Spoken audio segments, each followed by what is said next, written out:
They say life is short, but that's not quite true because life isn't short, it's just finite. That's what my Guru Dandapani says.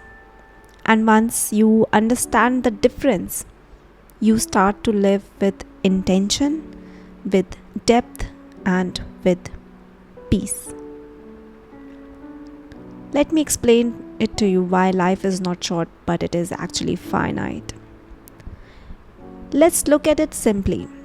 The average human life lasts 70 to 80 years.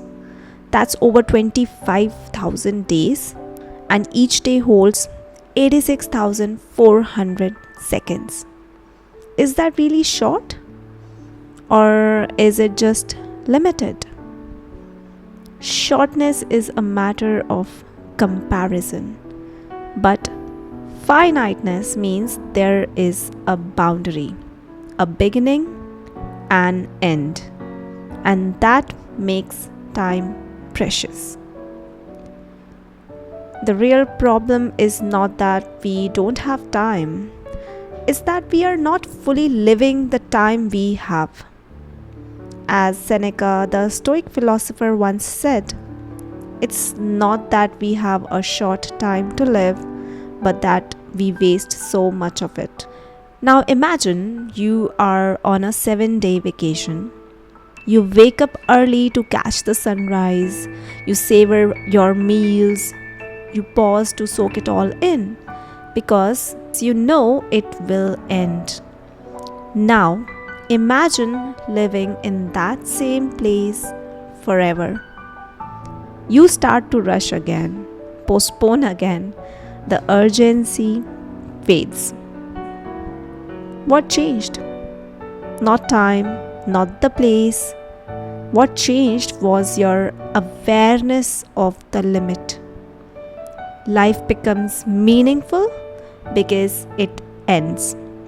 It's not short, it's just finite. And that's what makes it beautiful. In Hinduism, life is a part of a vast cycle: birth, death, rebirth.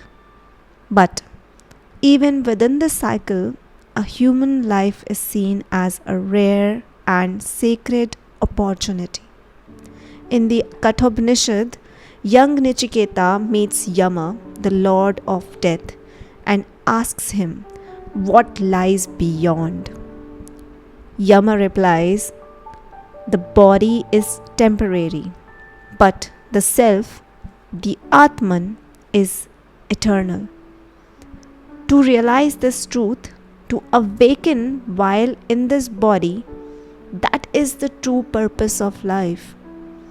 And time is our greatest ally and our greatest test. The Stoics practice something called Memento Mori.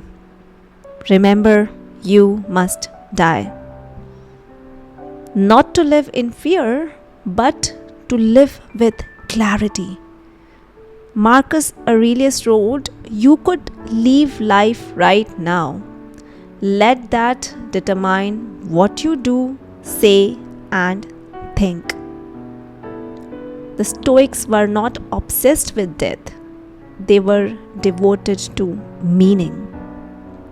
They reminded themselves, you don't control how long you live, but you do control how well you live.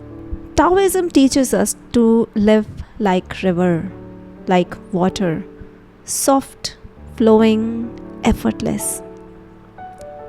It sees life and death as part of one great rhythm.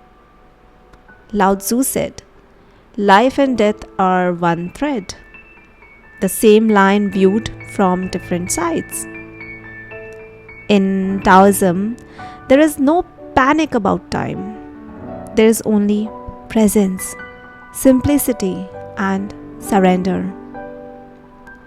The Taoist doesn't fight the current of life.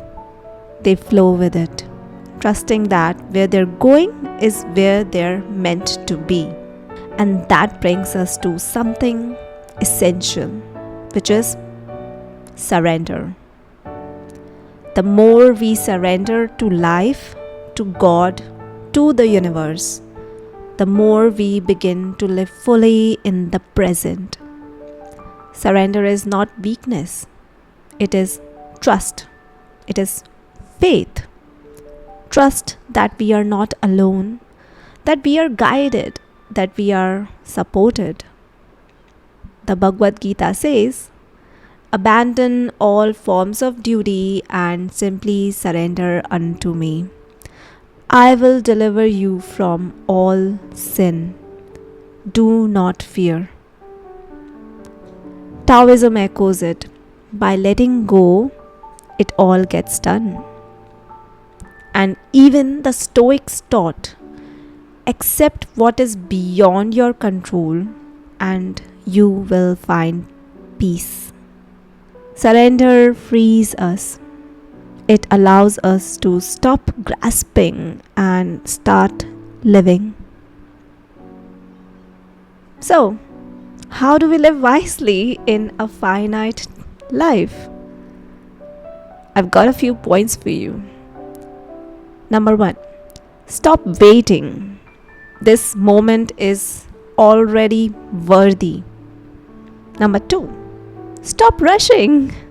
Life is not a race, it's a rhythm.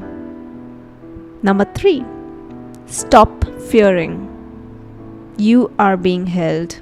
Be present, be grateful, be awake. As Gita says, one who sees inaction in action and action in inaction is truly wise. You don't have to be more, you just have to be here in the now to live your life fully. One day you will take your last breath, but not today. Today you are alive, you are breathing, and you are here. What will you do with that? The wise do not chase time, they become timeless by how they live.